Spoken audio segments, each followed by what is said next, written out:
사실 굳이 단점을 꼽기도 어려워요. 이 정도 성능을 이제 수입 브랜드로 가져간다면 여기에 뭐 5천만 원, 1억 정도는 더 얹어줘야 되지 않을까라는 생각이 들기도 할 정도인데,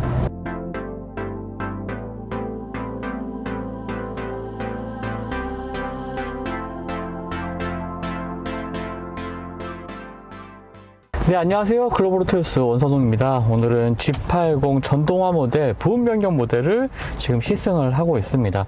3년 전에 출시가 된 G80의 전동화 모델이기도 하고, 제네시스 브랜드의 첫 번째 전동화 모델이기도 했죠. 이번에 3년 만에 이제 부분 변경 모델이 출시가 되면서 차량의 길이가 길어졌습니다. 사실 부분 변경을 통해서 이렇게 차량의 길이까지 늘리기는 쉽지가 않죠. 제네시스 브랜드의 전기차로서 뭔가 큰 변화를 좀 주고 싶었던 개발진들의 의도가 좀 많이 반영된 부분이라고 볼 수가 있겠습니다. 자, 일단 차량의 길이가 길어지면 뭐가 좋아질까요? 뭐 일단 내연기관 차량을 생각해봐도 차량의 길이가 길어지면 뭐 2열 공간의 거주성이라든지 이런 점에 있어서 개선도 있겠지만, 차량의 뭐 고속주행 시 안정성 이런 것들도 다소 좀 좋아집니다. 하지만 차량의 크기가 커지면 이 노면에서 올라오는 소음의 크기도 커질 수밖에 없습니다. 그리고 타이어에서 발생하는 이 공진음들이 더 많은 차량의 면적에 닿고 이 내부로 들어올 수가 있기 때문에 소음 부분에서는 조금 아쉬운 것이 사실이에요. 하지만 차량의 길이를 상당히 크게 늘리면서 전기차이기 때문에 배터리 용량도 늘어났지만 무게도 무거워질 수밖에 없습니다. 그러니까 마냥 장점만 있는 건 아니죠. 하지만 그런 것들을 영리하게 해결한 게 이번 G80 전동화 모델 부분 변경 모델의 특징이기도 한데요. 차근차근 살펴보도록 하겠습니다. 사실 외관 디자인의 변화는 크게 없습니다. 하지만 좀 더 세심하게 다듬은 흔적을 좀 느낄 수가 있달까요? 앞쪽에 라디에이터 그릴의 형상도 좀 변경이 됐고요. 좀 편의성에 있어서, 그리고 뭔가 좀 있어 보이는 전기차 충전구의 변화도 있습니다. 버튼을 한번 누르면 자동으로 열리고 자동으로 닫히는 전동식 게이트가 좀 적용됐다는 거고요. 그리고 충전구 안쪽에는 열선이 적용되어 있기 때문에 이제 좀 날씨가 추워지고 겨울에는 이제 눈도 많이 올 텐데, 이런 경우에 전기차의 아쉬운 점이라면 충전구가 어는 상황이 좀 발생할 수가 있습니다. 열선을 통해서 충전구가 열리지 않는 문제도 해결을 할 수가 있겠고요.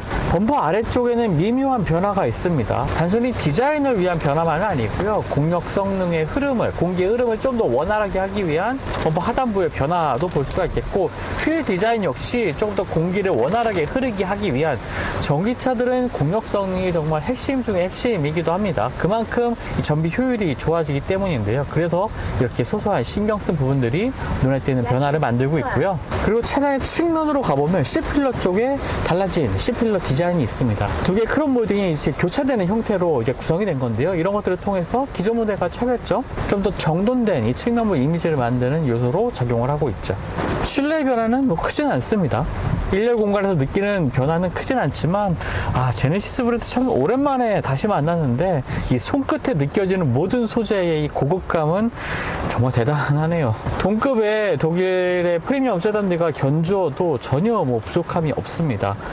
이제 1열의 조수석과 운전석을 감싸는 형태의 이러한 곡선 라인도 운전자를 좀 편안하게 만들어주는 분위기를 연출하고 있고요. 특히나 조수석 앞쪽에 이 대시보드 위쪽에 가죽의 소재라든지 이 곡선의 형태, 이런 것들이 굉장히 운전자에게 편안한 마음을 느끼게 하는 구성입니다. 특히나 이 실내, 제가 지금 시승하고 있는 차량의 실내는 굉장히 밝은 톤으로 마감이 되어 있기 때문에 더 좀 따뜻한 분위기가 느껴지는 것 같아요. 그리고 색상이 다른 두 개의 가죽 소재 사이에 또 우드 소재가 더 덮여지면서 분위기의 변주를 주고 있습니다. 전기차를 위한 인포테인먼트 시스템 기능들, 편의 기능들도 이 EV 모드 앱을 통해서 확인을 할 수가 있습니다. 스티어링 그립감도 굉장히 부드러운 가죽 소재가 마음에 들고요. G80 전동화 모델, 부분 변경 모델의 이 가장 큰 특징은 이제 2열에 가면은 느낄 수가 있습니다. 2열의 길이가 상당히 늘어났습니다. 이렇게 늘어난 공간이 오롯이 2열 공간의 거죽성을 확보하는데, 그리고 또 전기차니까 배터리 용량을 조금 더 많이 확보하는데 사용이 된 거죠. 사실 이 G80 전동화 모델은 뭐 현대차 그룹의 전기차 전용 플랫폼을 사용한 차량은 아닙니다. 내연기관 바탕의 플랫폼을 기반으로 해서 전기차를 이제 컨버전 된 건데요. 그렇다 보니까 배터리를 마냥 늘리기도 어려운 것이 사실입니다.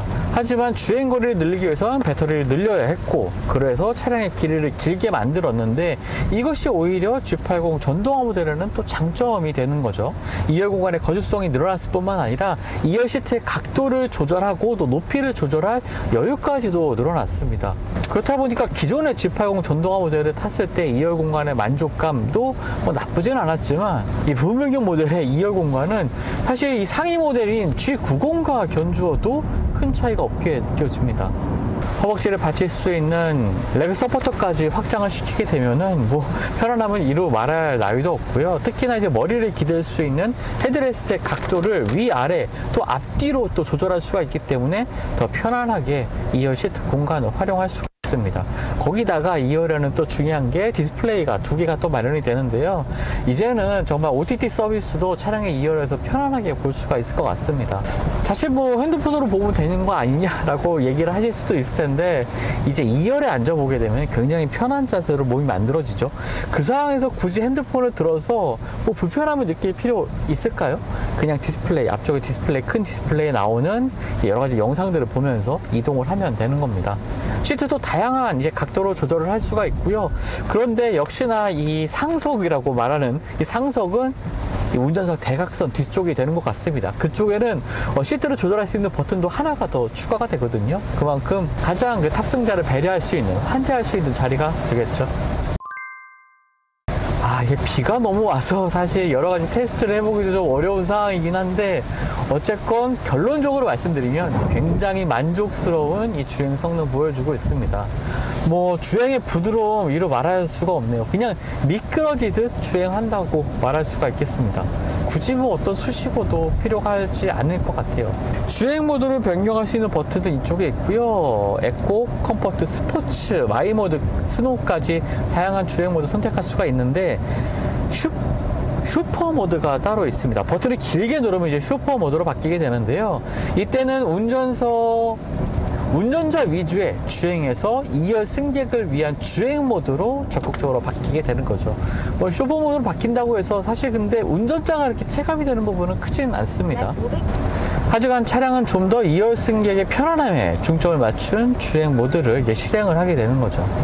배터리 용량도 늘어났습니다. 90kW를 넘는 수준까지 이제 배터리 용량을 넉넉하게 확보를 하면서 주행거리도 50km나 늘어났습니다. 늘어난 배터리 용량에 비해서도 주행거리가 꽤나 많이 늘어났거든요. 이런 것들이 전반적인 이 배터리 매니지먼트 시스템을 통한 효율성을 중시한 주행에 맞춰서 이렇게 변화됐다고 보여지고요. 하지만 이 급의 전기차에서 이 정도의 주행거리가 늘어난 게 뭐 상품성을 높이는 데 이렇게 큰 메리트가 있다고 보이지는 않습니다. 오히려 정숙성, 편안함, 이런 것들이 더 가치가 있다고 보여지는데요. 제네시스 브랜드에게 이 전동 파워트레인을 탑재한다는 것은 이런 점에 있어서 굉장히 큰 장점을 가져다 주는 부분이 되겠죠. 일반적인 내연기관의 진동, 소음 이런 것들이 전기 파워트레인 때문에 완전히 사라지게 되고, 출력도, 토크도 오히려 조금 넉넉하게 가져갈 수 있기 때문에 주행성의 개선에 오히려 큰 장점을 가지게 됩니다. 물론 제네시스에는 G90이라는 플래그십 모델이 있긴 하지만, 지금 상황에서 이 부분 변경 모델을 만난 상황에서는 사실 G90 같은 이러한 가격대의 차량에서 느낄 수 있는 안락함을 G80 같은 모델에서도 이제 느낄 수가 있게 되는 거기 때문에, 소비자 입장에서는 이제 귀가 솔깃할 좋은 선택지이기도 한 것 같습니다. 하지만 그렇다고 해서 마냥 뭐 부드럽고 물렁물렁하다는 느낌이 드는 승차감 절대 아니고요. 노면의 요철 상황이라든지 노면의 상황을 운전자에게 어느 정도는 아주 부드럽게 전달을 하면서, 이러한 정보들이 저렇게 운전자에게 날카롭게 전해지는 순간이 한 번도 없습니다. 정숙성은 뭐 전기차니까 말할 나위도 없죠. 정말 조용하고요. 특히 베그너로스 사운드 시스템이 이번에 적용되면서 좀 더 좋은 사운드를 들려주고 있는 점도 세일즈 포인트가 되고 있겠죠. 근데 지금 시승하고 있는 차량의 가격은 9,970만 원입니다. 사실 G80 전동화 모델의 시작 가격, 부분 변경 모델의 시작 가격은 8,400만 원 정도인데요. 기존 모델보다 이제 100만 원 정도가 인상이 됐습니다. 차량 크기가 커지고 주행거리가 늘어나고 장점을 정말 많이 가지고 있기 때문에 100만 원 가격 인상한 것에 대해서는 크게 불만을 가질 일은 없을 것 같고요. 단순하게 무작정 부분 변경을 통해서 이 길이만 늘린 게 아니라 차체 강성도 확보하고 소음도 개선하고 전기차로서의 성능, 주행거리까지 늘렸다는 이런 부분 변경, 이 정도가 사실 부분 변경인가 싶을 정도로 많은 변화를 겪은 것이 이번 G80 전동화 모델의 부분 변경 모델의 특징이 되겠습니다. 사실 굳이 단점을 꼽기도 어려워요. 이 정도 성능을 이제 수입 브랜드로 가져간다면 여기에 뭐 5천만 원, 1억 정도는 더 얹어줘야 되지 않을까라는 생각이 들기도 할 정도인데, 어쨌든 오랜만에 부분 변경을 통해서 또 좋은 사모성을 갖춘 전동화 모델 G80 전동화 모델 부분 변경 모델의 특징 한번 살펴봤습니다. 지금까지 글로벌 오토요스 원선웅이었고요. 영상이 도움이 되셨다면 구독과 좋아요도 부탁드리겠습니다. 감사합니다.